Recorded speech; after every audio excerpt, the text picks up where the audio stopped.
Тойгілді ауылында яшошы Ғилманур Конафина 4 бақшада желек жеміш яшілше өстірі.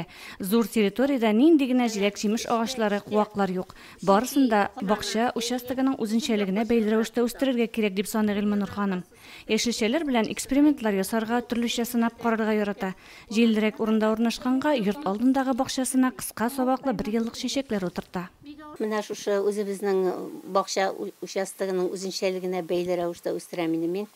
Кайбер үзем теләгән чәчәкләрне бик үстерә дә алмыйм.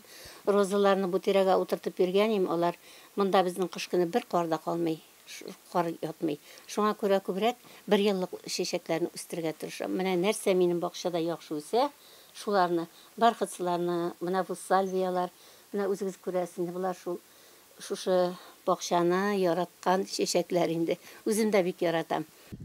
Һәр үсемлекне бала караган кебек яратып тәрбияли Ғилманур апа. Корткышларга каршы көрәшүдә үзенең сыналган усуллары бар. Кәбестәне дә ул агула мишагына үстерә. Сарымсак түнәтеп сибәм. Ансы кәбестә күбәләкләре эшә торган вакыт җитте бит инде.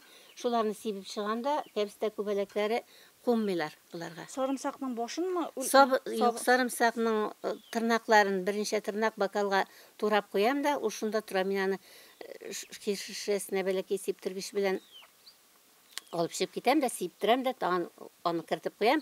Мәктәптә эшләгәндә пенсиягә чыккач бакчамны тәртиплем дип ниятләгән Ғилманур ханым бүген хыялларын тормышка ашырырга омтылып яши.